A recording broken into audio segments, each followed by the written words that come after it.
Look at that drag! Hi, and welcome to my fun and profitable skilling guide. This one will be covering smithing.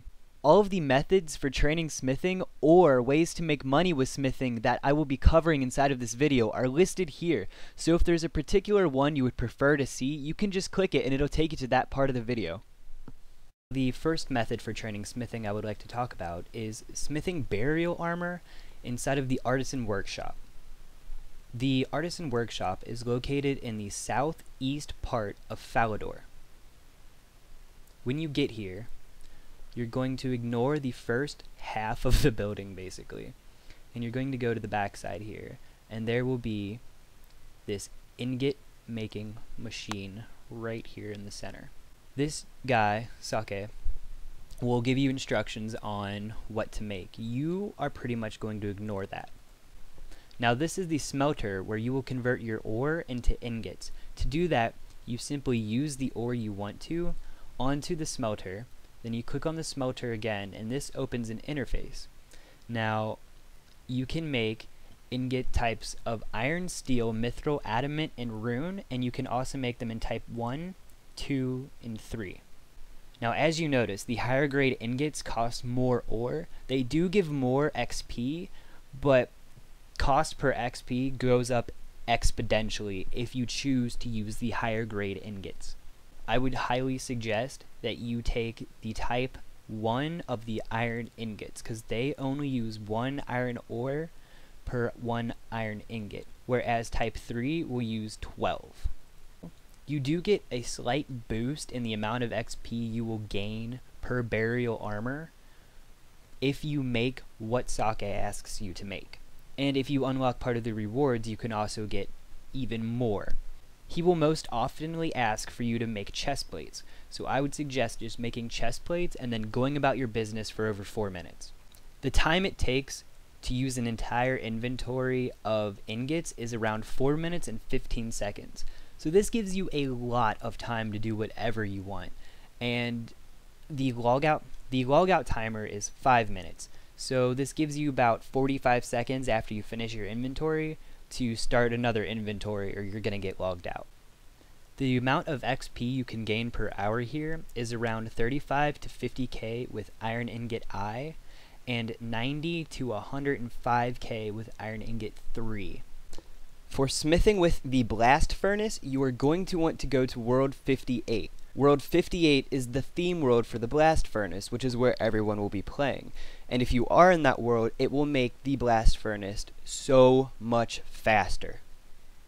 The quickest way to get to the blast furnace, you go to the Keldagrim trapdoor, which is in the northwest part of the Grand Exchange, and you quick travel. This will make you ride a cart that will take you very close to where the blast furnace is located. You're going to want to run slightly north, then east. Go inside of this building with the smithing icon, past these doors, and down these stairs. This is the location of the blast furnace. Now, there are a few parts to this machine that you need to learn about. First, there is the conveyor belt, which is where you will be putting your ores on. Second is this gearbox, which turns the belt to put the ores into the machine. And sometimes this part will screw up and you'll need to fix that. The next part you'll need to learn about is the stove and the coke. This stove needs to be heated in order to smelt all of the ores you put into the machine. So you will need to pick up one of these spades, fuel it, grab some coke, and put it into the stove. You will need to use the pump to pump air into the machine, and you can check the gauge here to show the progress of the machine. Here's the bar dispenser. This is where you will pick up all your bars. The reason why people love the blast furnace is if you are making anything that requires coal as an ingredient, it will use half of the amount. So it can be very lucrative smithing here. I mean, runite ore that takes 4 less coal, that's pretty cool. When your ore is done smithing, you will need to cool it off with a bucket of water. There's a bucket spawn here and a little faucet with a sink, and you'll fill your bucket here to get this bucket of water.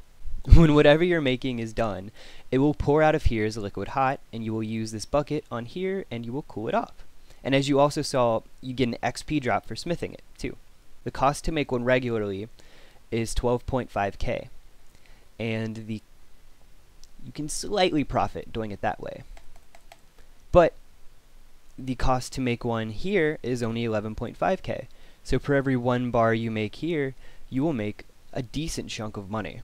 The next notable feature is Ordan. Ordan can unnote certain ores for you and can also not unnote certain ores at a slight cost, so it is nice if you're camping here and smithing bolts.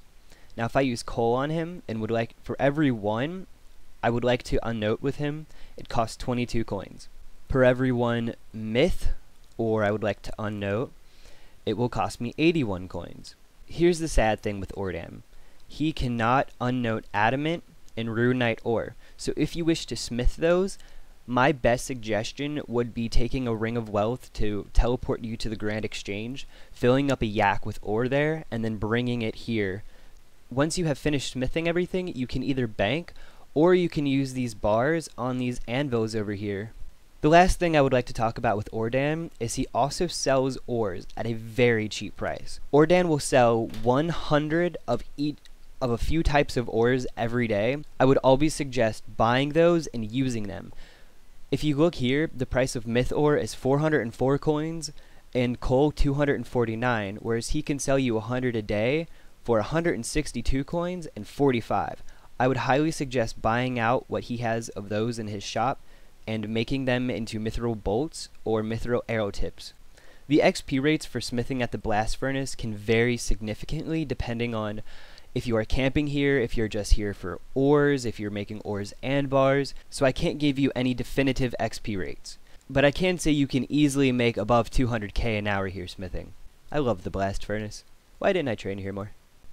The next method I would like to talk about is smithing rune plate legs and rune two-hand swords. Now, the level requirement for this is 99 smithing, but I have found that a lot of people actually really like the smithing skill and do like to train it after 99, especially if they can make profit. The second requirement for this is the Scroll of Efficiency. It also requires 55 smithing, but considering that you're going to need 99 for this, I don't think that's going to be much of a problem. This is also a level 55 dungeoneering requirement. Before you start smithing, you're also going to want to check the price of rune plate legs and rune two-hand swords. Whichever one costs the most is the one you're going to want to make because it will give you the most profit. I would suggest using the West Bank in Varrock, especially if you're a full screen player, because if you're a full screen player, you can click on the anvil straight from the bank window. Now, I don't really like that, so I'm just going to do it without it. There. Right here. Wasteless smithing. Rune bar saved. That's a whole 12.5k that I just saved. Now, the reason why this is so good, after doing all of my tests, I did a bunch of tests and did a bunch of calculations for this. It's actually been very lucrative. You can make an upwards of 450 to 500k per hour, even more if you get lucky with how many bars you save, and this can also give you between 180 to 220k smithing XP per hour. So could you imagine 200k XP and profiting 500k in 1 hour? Like, that is so cool. This is just something I would like to talk about real quick. Now, when you do smith, one thing that I would highly suggest is you just save all of your extra bars and ores that you get when you kill stuff. Like during Slayer, you have that chance of receiving like adamant ore drops, or say you're at Bandos and you get coal, just save it in your bank. I mean, why would you want to sell something to the GE that you're probably eventually gonna just use? Any resources that you randomly obtain, just save them and use them. It actually makes skilling kind of fun. Here's another great method I love. Buying god shards of the god sword blade and forging them into blades. Now as you see here, I bought shard 1, 2, and 3 for 151k each. Now I can smith these together to make a blade, which instantly sold for 509K. Now this instantly gave me a profit of 56K. But the thing is, I could have probably waited and put it in for higher and it would have sold for more. So just by smithing the blades themselves, you can make a profit of easily 50K, maybe 100, maybe even 150K per blade. Now here is another exciting thing though. So I'm going to withdraw these shards. Each of them were 151K. And then I also put in an offer for a hilt. Now, as of right now, the hilt price at market is 3.4 mil, but the God Sword itself is about 3.79, 3.8. So my best thing is the blade generally people pay 500K for, so I will put an offer in for a hilt for whatever price the God Sword is minus 700K. So as you can see here, I spent 3 mil and 50K. Now my first tip on making these shards into blades is that when you use the shard on the anvil, you get this really annoying message pop up, and because all you have to do now to skip through chat is just press the space bar, I'm just gonna hold in my space bar. You can see my text getting drawn out. Just hold in my space bar and use my shard on the anvil, and it skips right through that text and immediately goes into the smithing process. Now I did get 100 XP per combining this, so for every blade that you make you will gain 200 smithing XP. So it's a little, but it's very profitable. And now that I have this blade, I use my blade on the hilt and I get a Bandos God Sword. This is the total cost that it was for me to make this sword, and I'm just going to instantly sell it for that. Now, since I instantly sold it, I could have probably sold it for a bit more, for a little more money, but my profit on this was 286K. Now, this is one of my favorite methods that you can do with smithing for a bit of extra XP, especially if you do it in bulk. Now, right here, I have bought the 3 pieces that you will combine in order to make a dragon plate body. The price for these 3 pieces combined is about 5.5 mil if you can get it correct. And if you notice, the price of the dragon plate body is 6.9 mil. Now you're thinking, whoa, you can make 1.4 mil off of making a dragon plate body. You are wrong. Now in order to forge your own dragon plate body, you will not only need the 3 armor parts, you will also need a fusion hammer which costs 1 mil from the blast furnace foreman located inside of the blast furnace in Keldagram. He has a few annoying chat options to get to one, and the other annoying thing about it is you can only buy one at a time, and they have a one-time use. $1 million hammer. Now to get there, you can either jump into the whirlpool just north of the Bacterian Falls, you could use your fairy rings to teleport inside of the dungeon, but by far the fastest method would be to teleport there directly using your ferocious rings if you have received any from Training Slayer inside of Cyrodiil's dungeon. Located just south of Cyrodiil is the forge where you will be combining your shards with the hammer to make your very own dragon plate body. All you simply have to do is just click on one of these anvils and it will start your smithing method.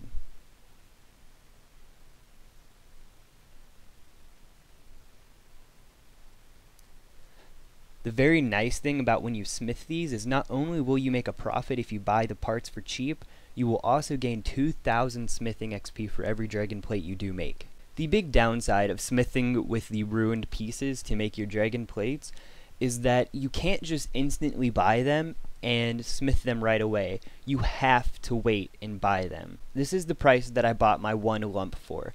I had to wait over 4 hours just to buy one. Now, if I put an offer in for this, it's not selling. I should wait and eventually I'll get one. It's sold instantly for 1.5 mil.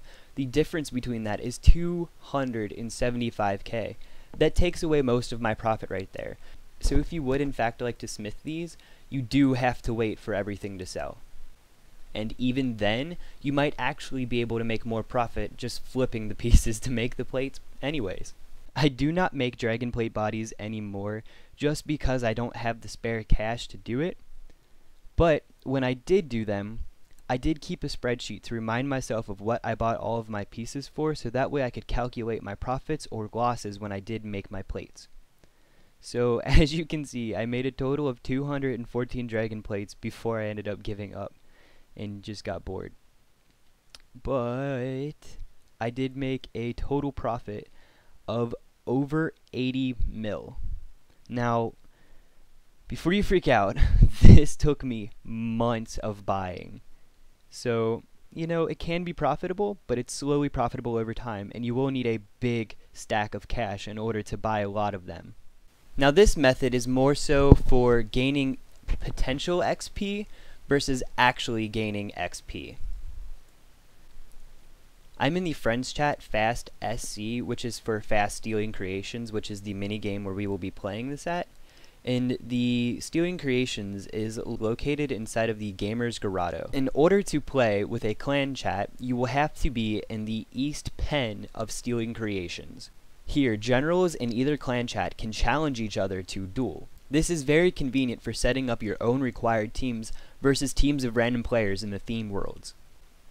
This is highly recommended considering normally you can only gain about 3 hammers per hour, whereas with these non-combat minigames, you can gain a possibility of up to 5 hammers per hour. Those 5 hammers will give you a total of 310k smithing XP, and that includes a 155k boost that you would not normally gain. So just being here getting the hammers will gain you about 155k potential extra experience in smithing every hour. I would recommend that you gain 5 class 1 clays, you make your 4 tools, and you make your bow immediately. In order to gain enough points to receive a hammer per every game, you will want to receive a score of at least 20,000 in order to gain 20 points at the end of the game so you can buy 1 hammer every game. So as you just saw, the timer went from being 8 minutes left to 1 minute, so that shaved an entire 7 minutes off the time, and we will still receive the same amount of reward. When the game is over, you will be notified in the chat of your total score and how many points you earned. You will want to go to the building just north of where you began the game and get your rewards from the reward mystic. Violet tools will randomly change into a tool every 10%, so it is not suggested unless you are just doing this for fun. Now the proto tools are the ones that you would want to buy. You will select this box and click purchase. Once you have the proto tool in your inventory, you will click on it to transform it, go to the second page and click on the hammer. Now when I make one of these crossbow bolts, I only gain 63 XP, but when I use my hammer with it, I gain 125 XP. So the hammers will save you a bunch of time, especially if you are doing some of the more fun, slower smithing methods. The final method I will be discussing in this video is smithing cannonballs in Port Plasmir.